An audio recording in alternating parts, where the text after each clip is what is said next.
and then in the roundtables we'll discuss some of these issues. And as a kind of a proposal for how a government might want to have to start thinking about this, there's this idea of a T-shaped policy, meaning that you need a strong internet sector. And most countries have a Ministry of ICT and a regulator that's responsible for the internet sector. And you need great depth in that to cover all of these roadblocks that we discussed, to get everyone online, increase bandwidth, affordability. But you're not going to create an internet economy just on the basis of the Minister of ICT and the regulator. You need the entire government, across the government, thinking about digital issues. Right? So if you want to have mobile money, you need the finance minister to be working on mobile money issues. If you want agriculture online, it would help to have the Ministry of Agriculture, the Ministry of Health, Education to develop the skills. So that's why there's this idea that you need great depth in the internet sector to create the platform, but you also need all parts of government thinking about how to bring their own part online and take away roadblocks to their sector going online. So with that, I'll just conclude. You need the internet sector, as we talked about, to help create the platform for the internet economy, and what are the pieces to develop a strong internet sector, and what policies are important. And you also need this internet economy is critical to bring all parts of the economy and government and social services online. What are the key pieces to doing this, and what policies are important to create the internet economy, to create the kind of growth we looked at the beginning, where the entire economy is growing based on being online, trading, and having access to the internet. So on that note, I will conclude. Thank you very much. I'm looking forward to some comments now and throughout the day, input from the roundtables and the other speakers. Thank you very much. Michael, could you leave the last slide on with a question, so maybe we can use that as a basis for our discussions? Thank you. Thank you very much, Michael. I'll open up the floor for about 10 or 20 minutes so we can discuss perhaps some of the questions or any comments or questions you might have for Dr. Kende.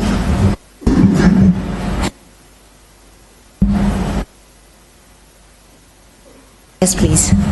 State your name. Yeah. Hello, my name is Tato Mfikwe from South Africa, Untitled Chapter. My question is around digital ecosystem. How would you best advise, how would we actually ensure that we've got digital ecosystems that are able to be effective in our local communities? Because we can recognize different players within the digital ecosystem, but when they need to now transpire, that's where we find some challenges. How would you advise that we can approach the digital ecosystem itself? Thanks. Yes. Digital ecosystems that will lead to the digital economy itself, to ensure that different players like your community, your business, government, civil society, they all work together to provide the solutions that should be available on the internet economy. Thanks. There we go. Yeah, I think that's the critical question. I think the first point, just like 10 years ago when we started thinking about the first billion, second billion, third billion, I think the first thing is awareness of how critical it is to bring the whole internet economy online, and why that's where your growth and all those numbers that I showed at the beginning. I think that's very important.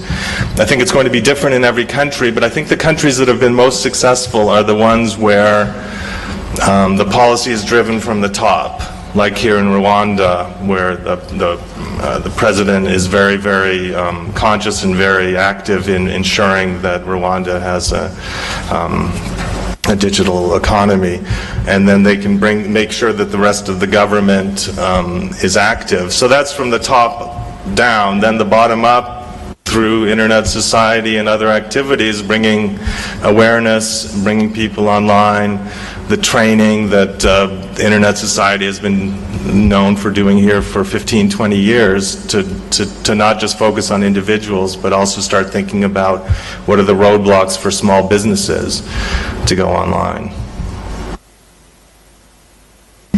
Pierre, please. Thank you.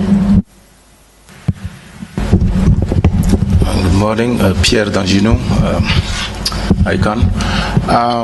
Thank you very much for this presentation, and much more interested by the your question about what policies are important to create internet sector. In that regard, I would like you to share any ideas you may have on funding the internet economy. We know that most African countries now understand what to do. They do have some policies, there. But I think one of the issues they are facing is how do you really fund this economy? Because it comes with some sort of resources as you need, and you need to strike the right balance, between the private sector, the public sector, and some of them certainly are not finding the right way of doing those things. So, what can we share about this issue? Thanks.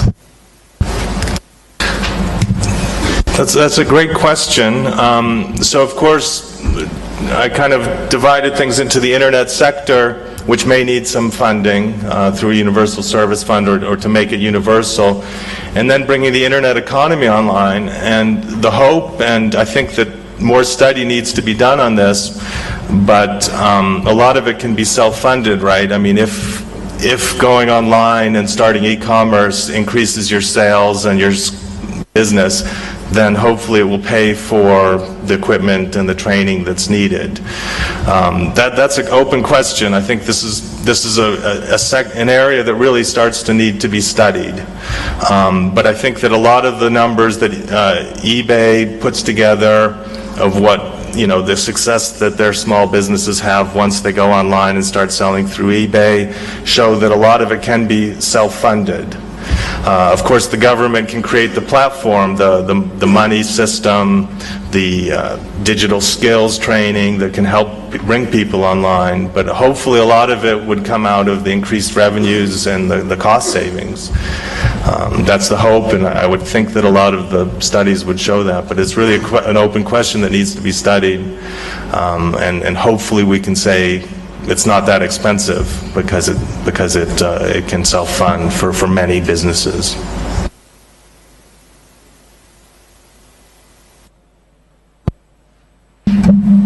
Any other questions or comments? Yes, please, sir.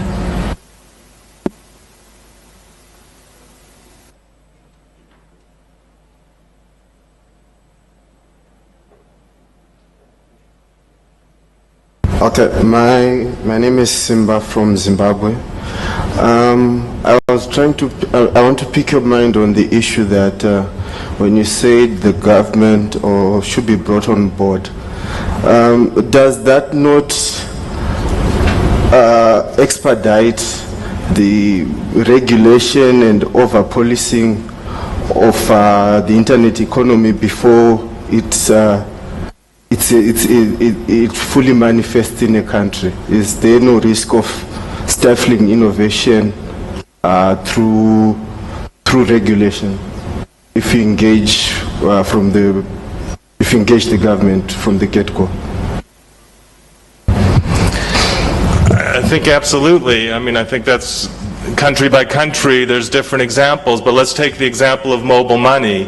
Arguably in Kenya, the government did something that they might not have realized that they were doing at the time, but by not doing anything really allowed M-Pesa to grow and flourish. Then you can argue other countries saw how successful it was, and everyone started wanting to get a piece of that money, and now it's been harder in other countries to recreate the M-Pesa success. So in those countries, arguably, the government could remove roadblocks. In some countries, I think the finance ministry is imposing roadblocks on behalf of the banks. So it's not a satisfying answer, but it really depends if they're removing the roadblocks, which is what we would hope, creating the platform, or if they're creating additional barriers to protect the incumbents in terms of banking, for instance. But I think in some areas it's indisputable that digital skills are going to come from schools and should start early, as we saw yesterday, and the government clearly has a role in that.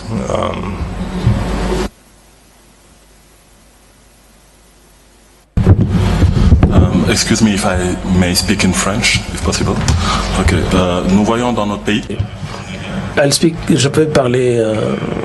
speak in French. In our countries, for instance, in Senegal, when we promote the internet economy, we create inequality, especially inequality in access to internet. When there is inequality in terms of connectivity, there is automatically inequality in terms of access. These choices, therefore, at this stage and under those circumstances, is it a good thing? Now, regarding policies, the number of engineers who are technically trained locally is not sufficient, you said it. But they are not insufficient in terms of number, but also in terms of specialization. There isn't a legal environment that would enable the production of enough engineers, and there is no legal environment to protect consumers.